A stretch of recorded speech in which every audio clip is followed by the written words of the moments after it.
All right, let's dive into a really sharp analysis of Atlanta's affordability crisis. The source material we're looking at today frames this whole thing not as some random accident or, just a side effect of a growing city. No, it argues this was a deliberate sequence of events. So, let's open the case file.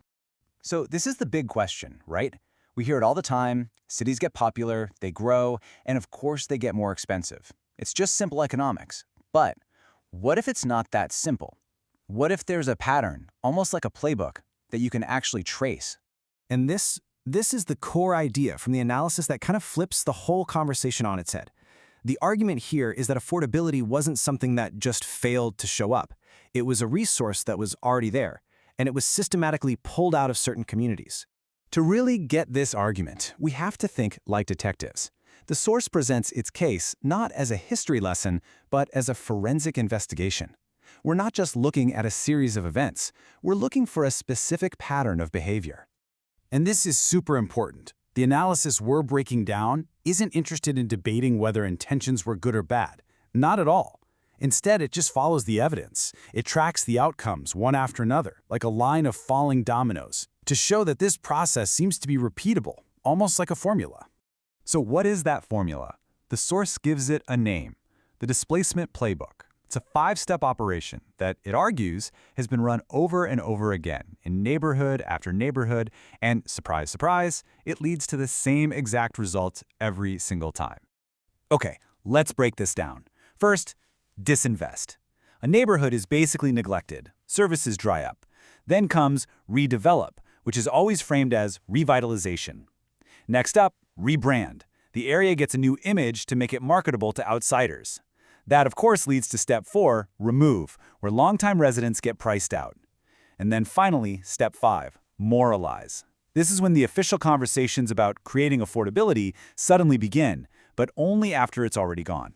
So that's the theory. But what about the proof?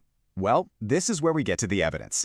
The analysis lays out several Atlanta neighborhoods like they're exhibits in a trial, each with its own timeline showing this playbook in action. Let's dig into the first one. First up, Exhibit A, the Old Fourth Ward. If you know Atlanta, you know this is a neighborhood that went through one of the most dramatic and honestly fastest transformations in the whole city. Now check this out, because this is where it gets really telling. Look at the timeline. Back in the 90s, when the neighborhood was actually affordable for the people living there, nobody talked about affordability. It was just a given. Then the talk of revitalization starts. But here's the kicker. Follow the timeline all the way to the right. The official affordability conversation doesn't really start until after 2015, which is exactly when the neighborhood had already been converted into an expensive amenity zone. The conversation started only after the affordability had, as the source says, collapsed. And that leads to this bombshell conclusion from the source. The whole process, pushing people out, changing the character of a neighborhood, it was all successfully rebranded as positive economic growth. And that basically set the template for the rest of the city. All right, let's open the next case file, Exhibit B, Vine City and English Avenue. In this case, the timeline shows years and years of deep neglect, followed by a sudden, almost frantic wave of investor interest. This slide is fascinating because it puts the public relations language right next to the on-the-ground reality, according to this analysis. So when the narrative became full of opportunity, what that really meant was the land was now profitable. When they said revitalization, it was happening without any real protections for the people who had lived there for generations. And those affordability initiatives, well, that was the moralize phase, a conversation that only started after land values had already gone through the roof. And here's the mic drop from the source on this one. The point is, nobody seemed to care about the decades of struggle in these neighborhoods. The interest, the investment, the opportunity, it all showed up only when the location itself became valuable, especially with that shiny new stadium built next door.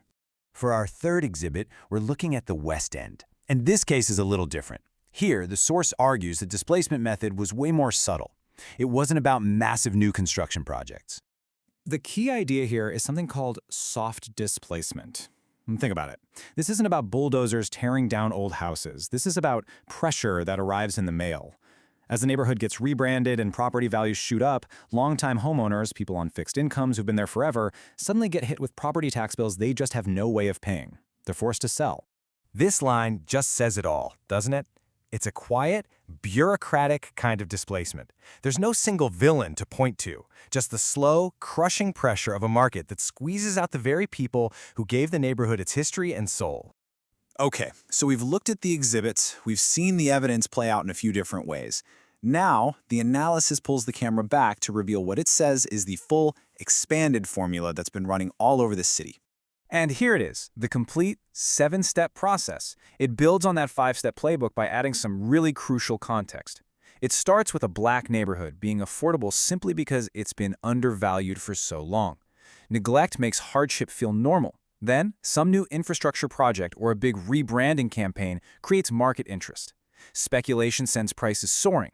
Displacement happens quietly through things like tax bills.